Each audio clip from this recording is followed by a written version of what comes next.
The purpose of this show is to make mental health something that's relatable in our community. It's not on a pedestal that you can't reach or identify with. The pressures from our families, especially during the holidays. Well, every time you come home, you don't bring nobody, you don't have no kids. Like, what is going on? Everybody's not gonna look like the Huxtables, and that's okay. Because even with me and my mom, I have to set those boundaries as I get older because everybody is entitled to live their life how they want to live it. And I feel like that's the pressure why some people feel like, okay, I'd rather just be alone. And too, with mental health, we need people like us who have experienced things that our clients have experienced to speak to the cultural aspect of it and not the mental health aspect of it. Welcome to Mind and My Mental, the mental health space with your face. We are real people, real therapists, so you know it's about to get real. I'm Tawan Tepper, licensed professional counselor and certified anger management specialist. And I am Tierra Leanne. I am a master level social worker and I concentrate in psychology and anger management. My name is Terrell Tepper. I'm also a fully licensed therapist and I specialize in bringing therapy to those who would not otherwise seek it.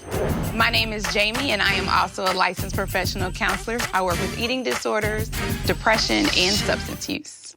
The thing that I thought was important about using a platform to reach people who I can't talk to one-on-one is to break down the stigma that's attached to mental health. You know, make it something that's not so stuffy. Exactly. And we are the face. So I think it's refreshing to see people who look like you, who's relatable, people who's been down the same roads of life that you have been through. I feel like a lot of times we get a late start. Like therapy is not new to other communities, but in our community, it is just now getting the green light to say it's okay to get therapy. So I feel like part of this work that we do is to normalize it. And mental illness has no prejudice. You just have to be human. You know, the holidays is approaching. I'm that girl to go back home and people asking me, okay, when you gonna have kids? When you get married? I talk to my family from a distance. Sometimes, but I love my family to death. The research shows, right, that seasonal depression is real, especially during the holidays. I know before I had my son, it was, what are you doing down there in Atlanta? Well, every time you come home, you don't bring nobody, you don't have no kids. Like, what is going on? Then I had my son, right? And then I brought my family home, and we didn't work out. Then it's like, okay, you have more kids. Okay, when are you gonna bring the next person home? It never ends. It never ends. And the pressure is unnecessary. And I feel like during the holidays, it's exemplified because that's when you get together with people you don't normally see. And when you go months or weeks without seeing somebody, and the first thing they say to you when they see you is why you haven't ... When are you ... It puts an unnecessary strain on that. And I think it's something that we need to normalize. Everybody's not gonna look like the Huxtables. And that's okay. And our family. Okay. So what do y'all do? Like, that's interesting for me because I don't get that type of pressure on the holidays. So I know that it's probably some different pressure for a woman to kind of live up to social norms and stuff like that. It is. So what do y'all do, like, to make it better when that's happening? I might have other things that I'm working on in my life that I want to share with my family. Right. So I think it's just based about shifting. Like, I shift the conversation to make it work for me and make it comfortable for me. I'm reminded of a therapeutic concept that I can make real through this situation. What? What's that? Boundaries. 1,000. You gotta set boundaries with people, especially your family members, because those are the ones that's used to stepping on your boundaries. Exactly. Right? And So Ian, if hold you on, wouldn't- let me stop you real quick. Also being prepared that when you set boundaries, especially with family, be prepared for them to be pissed. Yeah, that resistance. They gonna gonna have give a you the most resistance. And those relationships may look a lot different. That's true, because even with me and my mom, I have to set those boundaries as I get older because it's just like, my life is my life, and everybody is entitled to live their life how they want to live it. And you have to Not in the Black family. You got to do exactly what we tell you to do. No, you do not. And that's the thing. And that's why always I feel like, gonna be my daughter. No, we have to. You ain't never gonna stop being my daughter. We have to set those boundaries. You have to literally have your own vision. And I feel like once you have your own vision, it's just tunnel vision. And that's how I am with my mom and my family, because it's just like, I'm not here for the questions. I'm not here to, live up to y'all expectations. And I feel like that's the pressure, while some people feel like, okay, I'd rather just be alone. So what you gotta understand though, when you're dealing with those pressures from your family members and stuff, is that they got their own set of experiences that they bring into the scenario that create their expectations, right? So if grandmama is 65 or 70, and back in her day, you didn't have no kids without getting married. You know what I'm saying? Back in no her social day, media. right? It wasn't no social media. So it wasn't her no, interaction with you is dating going to be apps. based off of her own beliefs. Right. She's gonna come to you with some grandmama stuff and say, hey, yeah, I heard you was dating this guy. Like, when are y'all getting married? Yeah. Grandma, it don't work like that nowadays. You know what I'm saying? We don't meet and get pregnant, then get married because we pregnant. Sometimes you gotta be a little bit selfish. A You know what I'm lot saying? of, a lot of bit selfish. You in there with family, you want to keep the main thing the main thing. You know what I'm saying? It ain't about the presents. It ain't about the showing off your new car, your It ain't new about the presents. relationship. I'm just playing. Nah, it's really about But let's- camaraderie with your family. Yeah, That's but the- from a more personal standpoint, I lost my mom 3 years ago in September. One thing that went through my mind is like, oh shit, I got Thanksgiving coming up. I got Christmas coming up. Like, this is all about to hit me back to back to back. Yeah, I couldn't be my own therapist, right? So I had to figure out, how am I gonna cope with this? How am I gonna deal with this for the rest of my life? Not just this first holiday, but the second holiday, the third holiday. How was I gonna do that?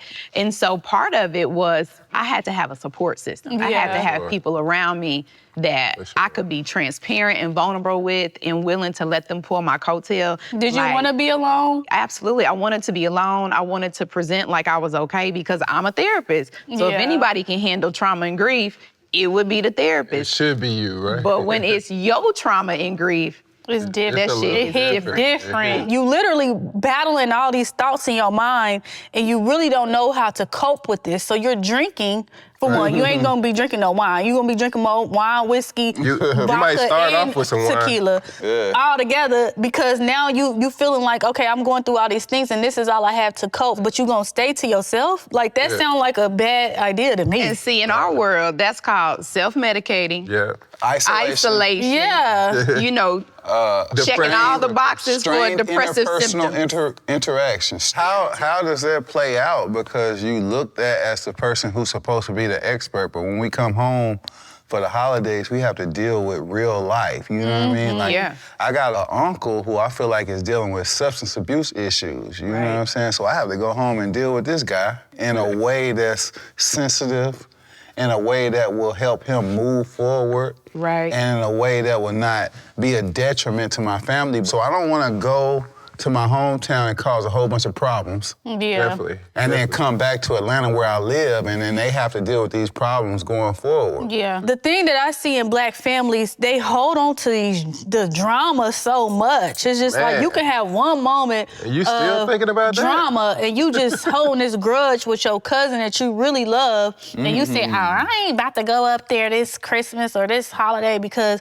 last time I went, this and that happened. Try to throw all those emotions aside and go in with a fresh start. Go in with open mind. a open mind Yeah. and know that, okay, That's let wonderful. me just go and see how it plays out. If it Yeah. don't play out in my favor, then I will leave. But let me not go into this situation with this negative mindset, because that energy that you bring into your family, It's going to be Toxic. reciprocated. it's going to be Toxic. toxic, and it's going to just spread. I would say to mind your mental during the holiday season, put it back in the lap of the person who has the control over your feelings, which is you, right?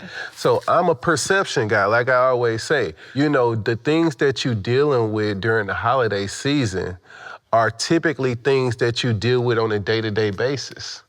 They feel different because of the things that you're saying to yourself. I'm feeling lonely today. It's the day before Christmas. What's different about today than 2 weeks ago? Because Hallmark is running 11 movies about being happily married after, with Exactly. matching pajamas on. Exactly, but once we ask that question, we realize it's more about Hallmark There than you it go. is about me. So when you go into the holidays, you have to have appropriate expectations. You have to know that the people in your family is gonna live vicariously through you if you're the successful person in your family. Yeah. So you have to have those questions in your back of your mind, like, hey, they're gonna ask me this, they're gonna ask me this, they're gonna ask me this. Preparation. You gotta be prepared. Yeah. You're responding from a place where you thought about the answer, but at the end of the day, you're prepared for these questions because you know where they're coming from. Okay. And you can give yourself permission to leave. You can be there for fun and not for long. Facts. And sometimes For a we good feel time, the not a long pressure, time. the good time, Yeah. not a long time. Hello. And we feel the pressure to make everybody happy and people please. And Yeah. we can't do that. That's unrealistic. Going back to realistic expectations, it's unrealistic I to love make that word, everybody happy. realistic. You know? So give yourself permission to say, I'm there for 2 days.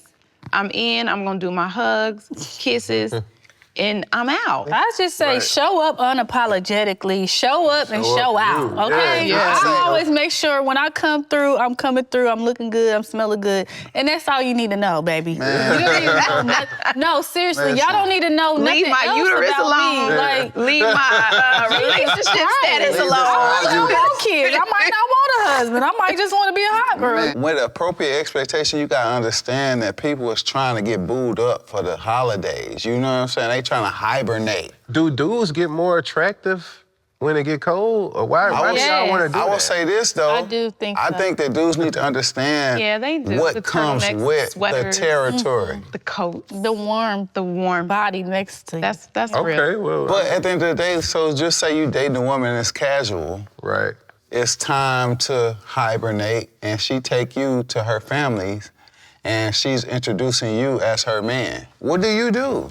I would definitely probably have that conversation before I got there. You feel me? Like, I'm not gonna go there like oblivious and then say, hey, it looked like, you know, you If a introducing me as girl your is man. bringing you to But her let me- family, let of me course say she's this, trying to. what I like Come what on you're now. saying. I would have that conversation beforehand. So Right. there's a level of communication. True. That's gotta be there. True. But Jamie, true. if you're taking a man home with you, you're trying to fit the description. You know what I'm saying? You're trying to fit them in the box. I would be just- surprised because what it boils down to is what that individual values. And there are some people that just value having a body.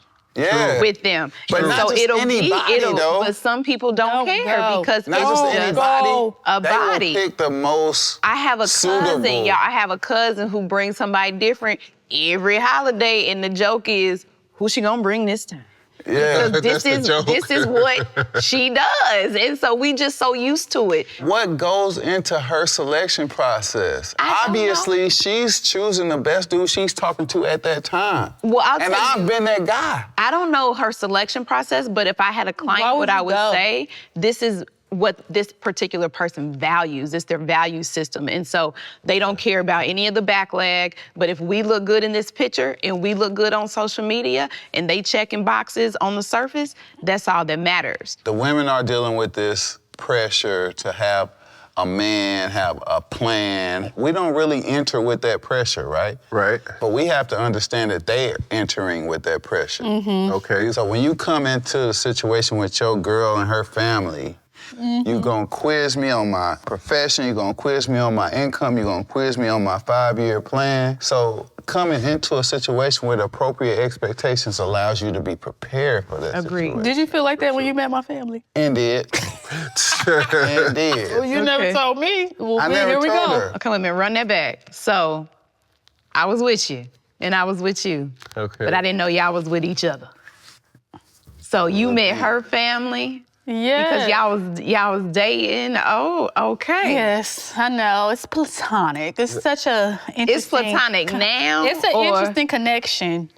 Oh, I'd say it's definitely interesting. I know you know because you know everything that he knows. Yeah, I know that it's different than a typical platonic relationship, but I don't never know the severity of that difference. You know what I'm saying? So is it complicated? Okay, so is it complicated? I think it would be complicated to a layperson. Make it plain. We Make were it make sense. together. We are the couple that, well, we was the couple. We're not a couple no. Oh, we were. You hear that? No, Slip. but Okay. it's still a Freudian couple. You know what I'm slip. saying? It's it's you know how people get together and they divorce or they separate, but they have businesses and they just ruin things down the drain just because they're emotional. Right. The thing I love about Tawan is, and I don't know if it's just because we're in this practice and we're just both mentally strong enough to handle certain things, but I feel like when we got together, we came together with a vision, a plan, and we doing that shit. Like, regardless if we together or not, you know, we have to put all our differences aside. So what if he dates somebody else And- or if she dates somebody else? Does that It's mess tough. with it? That's tough. Me, I'm not gonna sit here and lie to you. I like, yeah. When I see her with another dude, I'm like, oh yeah, all this shit is over with. Don't call me. Don't I just call. see him with a girl, and I told him, I said, Tawan, that's not nice. Listen, This is also why they say, don't shit where you sleep. where you Right, sleep. right. Because, like That you was said, right. emotions get involved, right? They Yeah. say all the time, do not date the people you work with. They say don't work with family, don't do business with friends. All of that because it has the probability of going left. As therapists, we're non-judgmental. We can't necessarily judge somebody's value system. My role as a therapist is to navigate you through the consequences and the Right. things that will happen based upon what you value and the choices you make. I think it's important to let our clients know you gotta do the work, right? You have to Definitely. do the work and you have to really assess what you value and you get out of what you value. So if you just value anybody, then the idea of a long-lasting relationship might not happen with that person. So if you experiencing that stuff, right, and you thinking about maybe reaching out for some support through therapy, I feel like it's important for people to know what to expect from therapy. You know what I'm Yeah. saying? What Yeah. to, like some things that might break down that resistance, you know what I'm saying, that a lot of people feel.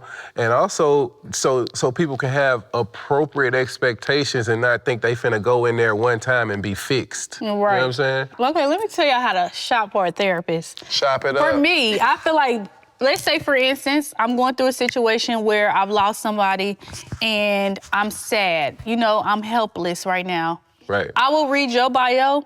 I would say, Jamie, okay, she's licensed, she's a counselor, she's a female, she's black, okay, she's she cute. cute. What? She got the braids, all right. She got the braids. Green. No, because on your profile, and this is where we hold ourselves accountable, on your profile, you want to share that. I've been through grief, I lost my mom, blah, blah, blah. If I were you, I would do that. So me being me, I would shop, I would say, okay, she's been through similar situations than me, she looked like me. Okay, let me give her a call, let me email her or go to her website. And from there, I'm able to figure out, okay, this person is suitable for me. She can help me because she's been through the same thing I've been through. And that's the thing about Black people. We're so colorful. You know, Yes. we've all been through different walks of life. Absolutely. So it's different things. Like, I feel like we all need to be unique because it's always somebody that can relate to our story. Whether it's a girl that's my age, she's not married, or she's just chasing her dreams. And that's why I love these platforms, so people can see it's more than what meets the eye. It's more than my professional background that sure. people come to me and talk to me. I know that for a fact. You know what I'm saying? Whether you're a stripper, whether you a hairstylist, you gotta know who to go to and who can relate to that story. I think we should speak to the consequences of not having a therapist. You know what I mean? Just by, you know what I'm saying, using your friends as a therapist. My experience has been this, one of two things. Either you tell your friends something and it's always a sob story, it's always something sad, it's always something bad, it's always something that's dragging them down. One or two things is gonna happen. Either they're gonna stop answering the phone when you call, or they're gonna tell your business. Or they're gonna give you advice based off of their own experience. their own experience. Yeah. Definitely. If you always calling and it's always an issue, it's always this, people gonna start looking at that phone when it rings and you got your red pill, you got your green pill, and you like, which one of them am I gonna do? And more likely, it's gonna be that red pill. Hello? That's People don't wanna funny. be bothered with that. People don't Here's got time. another thing that I realize happens when you don't have a therapist. A lot of times you look internally for answers, right? And if you had the answers internally, you wouldn't have the manifestation of the problem. You wouldn't. Right? So it's really just a perpetuation of what's already happening, right? So I'm just gonna look inside of me and try to figure it out. So what typically happens is now you start to normalize the trauma that you experience. I feel like conversation rule the nation. So we just introducing a regular conversation and then sneaking those therapy principles tables in the back end. I have been in these professional settings, and when I look around, nobody really looks like me. I feel like a lot of times we get a late start. Yeah. Like therapy is not new to other communities, but in our community, it is just now getting, I think, the green light to say it's okay to get therapy. So Definitely. I feel like part of this work that we do is to normalize it. Exactly. And to really get people to understand that it's okay to not be okay. And mental illness has no prejudice. Yeah. You just have to be human. You can still be yourself and still benefit from therapy and still live your everyday life. You know what I mean? This is the start of bridging the gap. We just more so being ourselves. So that's us doing our part and us showing, okay, well, now y'all say y'all can't find a therapist, but we're here to show you that we are therapists. We may not be in a suit and tie. We are just embodying that Black excellence right now. So if I was looking for a therapist, I would be looking right here in this direction. We need to be bold and we need to be unapologetic and we need to help our people, period. Definitely. What I would add to that is that it's trendy right now to Man, be in please. therapy. It's popular since the pandemic. Everybody has a podcast, right? We had to switch over to virtual. Everybody had to do that. Yeah. So with switching over, all you saw was how to cope, how to manage stress, distress tolerance. We start hearing all these buzzwords, which is good. But the problem is these buzzwords come with these little letters that are after our names that we worked really hard for. Definitely. And if you don't know how to utilize those letters, and if you have not spent time and been intentional in understanding what that means, it can be more harm than good. And you gotta know who you going to. And just because you have a platform, it doesn't necessarily mean you have a mental health platform. Exactly. And I think Definitely. people have abused mental health because you can be a life coach, you can get a certificate, but you definitely can't can. be a therapist overnight. And Yeah. just because you have celebrity, just because you have pool, does not mean that I can give you mental health advice. I cannot be your therapist and guide you through the highs and lows of day to day because I got 10 million followers. Exactly. Hello. And so we entertaining these mental health terms, you know what I mean? We entertaining the term bipolar. We entertaining the term narcissistic. But do we know how to use it though? You Right. know what I'm saying? Right. Like, what do we know what it really means? Definitely, Exactly. and you gotta be licensed in order for your diagnosis to be verifiable. You feel me? Exactly. Like you Right. can't just walk up to somebody and say you're a narcissist, bro. Like Yeah. Don't work you don't like get it. If you having a hard time relating to mental health, make it relatable to something you do Exactly. understand, right? It's just like physical health. Like back in the day, in the 80s and early 90s, in the Black community, if you was working out every day, attending to your physical health too much, you was weird. I wanted to be fit. But those You know are what I'm saying? tools. That's the key word Right. to the game, is tools. It's different from when you're talking to a friend and you talking to a person that really has the education behind what they're saying. These tools can really help you and give you the results that you need. What I'm hearing is like, yeah, I went to talk to such and such about this. And I'm like, wait a minute, you gotta go to the right people for the right Yeah. reasons. Like, you're not gonna go to your homegirl to be your dentist, so why would you go to her for your therapy? If I give bad advice, I got malpractice insurance for that. You know what I'm saying? Right. So if you give bad advice in this pseudo therapy group or this support group that you created, where is your governing body? You know what I'm saying? Like your Who do you, accountability, where, like, where's who do your you answer to? accountability? Man, we talked about a lot of stuff today. So when I think about minding my mental, I think about Black therapists who have a platform, and we was just sitting here to heal the hood. Heal the hood. Heal the hood. Thank you for joining us on this episode of Minding My Mental. Remember to drink your water And wine. and mind my mental.